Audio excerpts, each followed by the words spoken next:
sa ating mga pangunahing balita today. Naayos na po ng Regional Trial Court ng Quezon City at ng Pasig City ang conflict sa schedule nila para po sa arraignment o pagbasa ng sakdal kina Apollo Kibuloy at mga kapwa niya akusado. Busy ho sila ngayon sa kanilang schedule ha. Inaasahan pong ilalabas po sa krame sina Kibuloy para po humarap sa hukuman bukas araw ng Biyernes. Alas 8 po ng umaga, mauuna pong babasahan ng sakdal sina Kibuloy sa Pasig RTC para po sa non-bailable offense na kasong qualified human trafficking. Ipinag-utos po naman ng hukuman na kailangan pong personal na sila'y doon humarap.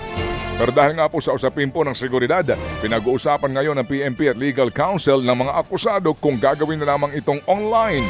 Alauna po naman ng hapon, harap po sa arraignment sa QCRTC sina Kibuloy para po naman sa kasong sexual at child abuse pero sa pamamagitan po lamang ng video conferencing. Bukod sa hukuman, inaayos na rin po ng Senado ang sinasabing pagharap doon ni Kibuloy sa kanilang ginagawang pagdinig. Iginiit naman ng Department of Justice na dapat ay nasa kustodiya ng Bureau of Immigration dalhin si dating Bamban Tarlac Mayor Alice Go.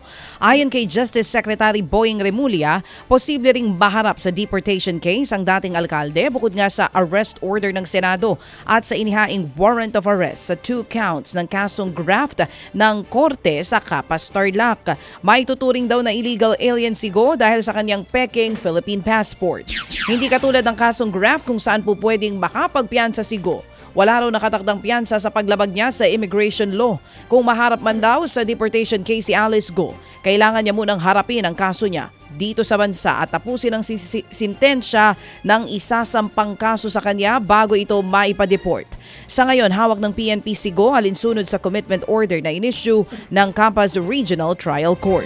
Handa po naman daw pong humarap sa Quad Committee ng Kamara si dating Iloilo City Mayor Jed Patrick Mabilog. Yan po'y para malinis daw niya ang kanyang pangalan. Sumuko si Mabilog sa NBI noong araw po ng Martes matapos nga po ang 7 taong pagtatago sa Amerika.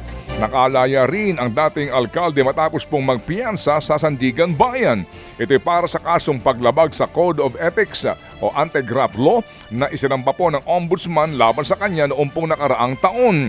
Ito'y nag-ugat sa umano'y maanumaliyang kontrata na kanyang ibinigay sa isang kumpanya nung siya po'y mayor pa. Nagtago siya ng 7 taon sa Amerika matapos ngang mapasama sa narco list ni dating Pangulong Duterte noong taong 2017. Nagkaroon naman ng prangka at malalim na pag-uusap ang Vice Foreign Minister ng China at kanyang katapat sa Pilipinas.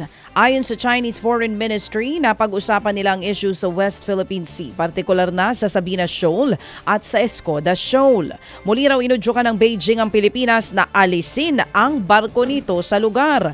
Nagkasundo dalawang bansa na ipagpatuloy ang kanilang dialogo sa pamamagitan ng diplomatic channels. Nakaistasyon sa Escoda Shoal ang BRP Teresa Magbanwa mula pa noong Abril sa gitna ng mga ulat ng reclamation activities daw ng China doon.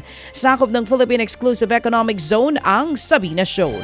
Sa ilang pang tampok na balita, umaabot na po sa 15 ang active cases ng Mpox sa Pilipinas. Ito po'y ayon sa datos ng Health Department na naitala. Ang pinakabago pong kaso naman sa Metro Manila. Kaya ngayon, ito'y umaabot na po sa 11 ang kabuuang kaso rito. Nanatili ho naman sa 3 Mpox cases ang Calabarzon habang isa ang kumpirmadong kaso sa Cagayan Valley Region. Una pong sinabi ng DOH na posibleng dumami pa ang mga kaso po dahil nga sa mas pinalawak ang pag-test ngayon para sa Mpox. Ted Filon at DJ Chacha ngayon nasa Radyo 5 92.3 News FM Monday to Friday 6 to 10 a.m.